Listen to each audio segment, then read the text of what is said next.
आंवला में पुलिस प्रशासन ने शांतिपूर्ण व सकुशल संपन्न कराई जुमे की नमाज। पूरा मामला उत्तर प्रदेश का बरेली जनपद के आंवला का, जहां पर आंवला में शुक्रवार की जुमे की नमाज आंवला पुलिस प्रशासन, उपजिलाधिकारी और अन्य अधिकारियों ने सकुशल व शांतिपूर्ण संपन्न कराई। आपको बता दें कि संभल घटना के बाद से आंवला पुलिस प्रशासन एक एक कदम फूंक फूंक कर रख रहा था और इसके अलावा नगर व देहात क्षेत्र में कड़ी नजर बनाए हुए, जिससे कि किसी भी प्रकार की अव्यवस्था न फैले और सुरक्षा व शांति व्यवस्था बनी रहे।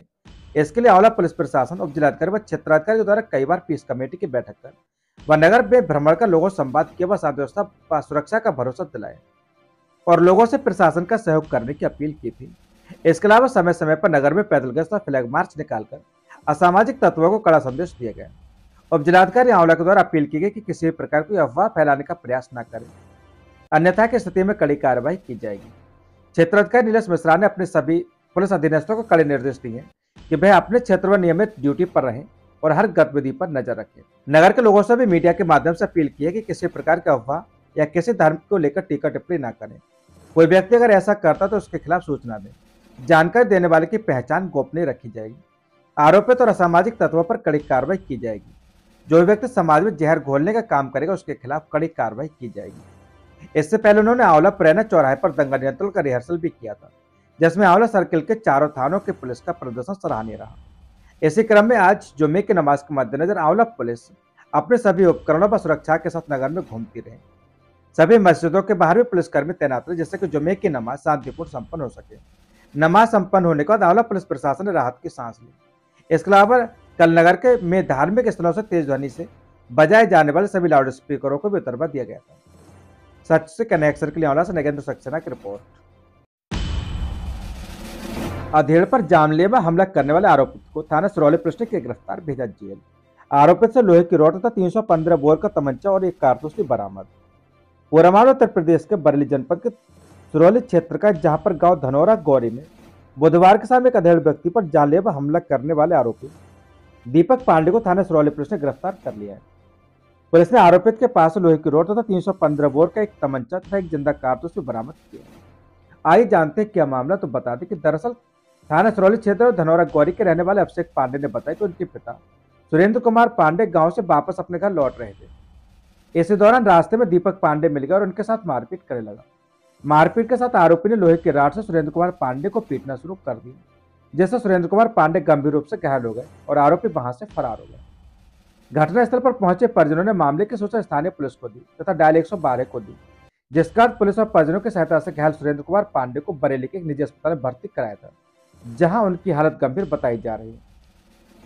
गुरुवार को थाना सिरौली पुलिस ने तहरीर के आधार पर आरोपित पर मुकदमा भी पंजीकृत कर आरोपित की तलाश शुरू कर दी थी। शुक्रवार को थाना सिरौली पुलिस को मिली मुखबिर की सटीक सूचना पर आरोपित दीपक पांडे को गिरफ्तार कर लिया गया। पुलिस ने उसके पास से लोहे की रॉड तथा 315 बोर के तमंचा बरामद किया और एक जिंदा कारतूस बरामद किया गया। शुक्रवार को थाना सिरौली पुलिस ने कार्रवाई करते हुए आरोपित को न्यायालय के समक्ष पेश किया, जिसका उसे जेल भेज दिया गया। गिरफ्तार करने वाली टीम में उप निरीक्षक सचिन मलिक, कांस्टेबल सुबोध कुमार, कांस्टेबल मनवीर मौजूद रहे। सच से कनेक्शन के लिए सिरौली से रामू कठेरिया की रिपोर्ट। मानदेय न मिलने से परेशान आंगनबाड़ी कार्यकर्ता सहायिकाओं ने दी भूख हड़ताल की चेतावनी। पूरा मामला देवरनी क्षेत्र का, जहां पर दमखोदा ब्लॉक में 45 आंगनबाड़ी वर्कर को नहीं मिला है मानदेय, नहीं हो रहा समस्या का समाधान। पूरा मामला उत्तर प्रदेश के बरेली जनपद के देवरनी क्षेत्र का, जहां पर ब्लॉक रिक्शा दमखोदा में कार्यरत 45 आंगनबाड़ी कार्यकर्ताओं सहायिकाओं को कई माह से बिना कारण बताए मानदेय नहीं दिए जा रहा। जिला स्तर तक फरियाद नहीं सुनने से आहत सभी वर्कर ने डीपीओ कार्यालय पर भूख हड़ताल कर बैठने की चेतावनी दी है। आंगनबाड़ी वर्कर शिवधारा, विजय लक्ष्मी, हीरा कली, ममता देवी, गुणवंत, रामश्री, त्रिवेणी देवी, रूपा देवी, निरंजन रानी, नीरज गंगवार, बीना गंगवार, कृष्णा देवी, भूप देवी, मीरा गंगवार, अर्चना शर्मा, द्रौपदी आदि आंगनबाड़ी कार्यकर्ताओं सहायिकाओं ने बताया कि उनको बिना कारण बताए मानदेय नहीं दिए जा रहे हैं।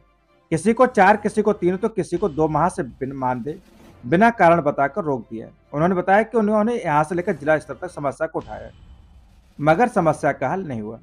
उन्होंने बताया कि अगर समस्या का हल नहीं हुआ तो सभी आंगनबाड़ी कार्यकर्ता सहायिकाएं विकास भवन पर जिला कार्यक्रम कार्यालय पर भूख हड़ताल पर बैठने की चेतावनी दी है।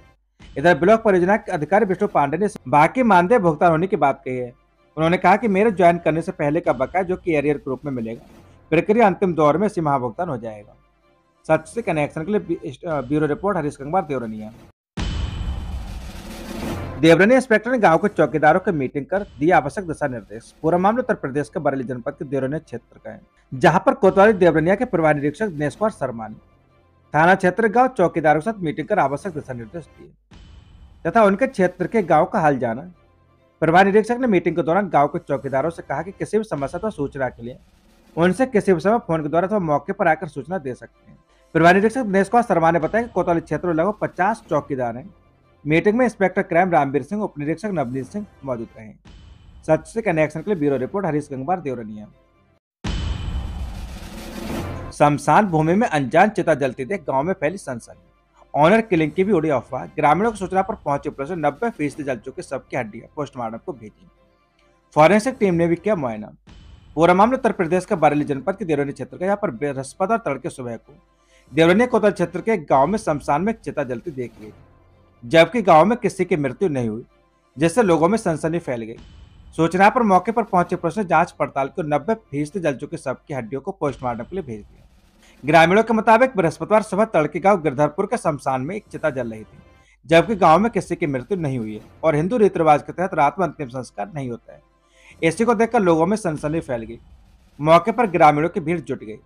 सूचना पर डायल 112 और देवरनिया के प्रभारी निरीक्षक दिनेश कुमार शर्मा पुलिस फोर्स के साथ मौके पर पहुंचे और जांच पड़ताल की।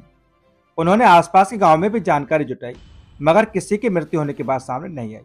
मौके पर फॉरेंसिक टीम ने भी जानकारी की। पुलिस ने 90% जल चुके सबकी कुछ हड्डियों को पोस्टमार्टम के लिए भेज दिया। इधर ऑनर किलिंग में गांव की एक नाबालिग लड़की की मृत्यु होने की बात भी हवा में तैरती रही। हालांकि इसका कोई साक्ष्य सामने नहीं आया, मगर प्रभारी निरीक्षक दिनेश कुमार शर्मा ने इससे इनकार नहीं किया।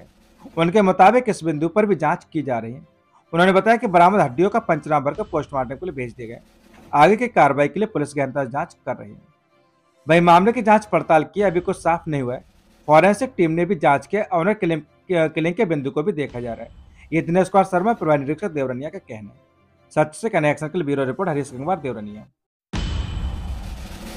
आशा प्रशिक्षण में यूनिसेफ के मंडलीय सलाहकार पहुंचे। आकस्मिक निरीक्षण कर दिए निर्देश। लालन पालन की सलाह दे सकेंगी आशा और आंगनबाड़ी, ये कहना अमित तोमर, राज्य प्रशिक्षक का। पूरा मामला उत्तर प्रदेश के बदायूं क्षेत्र का, जहां पर मुख्य चिकित्सा अधिकारी के आदेशानुसार सामुदायिक स्वास्थ्य केंद्र देहगवा के चिकित्सा अधीक्षक डॉक्टर पीयूष सिंह यादव के दिशा निर्देशन में छोटे बच्चों की गृह आधारित देखभाल के 5 दिवसीय प्रशिक्षण कार्यक्रम के अंतिम 6ठे बैच के समापन पर यूनिसेफ के मंडलीय सलाहकार शोभित शर्मा ने आकस्मिक निरीक्षण कर IFA सिरप सहित अन्य आवश्यक दिशा निर्देश दिए। राज्य प्रशिक्षक अमित कुमार तोमर ने कहा कि शिशुओं के विकास की अवस्थाओं का आकलन कर खतरे की पहचान कर मां एवं देखभालकर्ता को लालन पालन की सलाह दे सकेंगी आशा और आंगनबाड़ी। उन्होंने कहा कि बच्चों की देखभाल हेतु आशा, आंगनबाड़ी, बहुउद्देशीय कार्यकर्ताओं के बीच घनिष्ठ समन्वय बहुत जरूरी है। आरंभिक बाल विकास में लर्निंग टूल्स और जॉब एड के माध्यम से अब आशा और आंगनबाड़ी अपने कार्य को और बेहतर बना सकेंगे।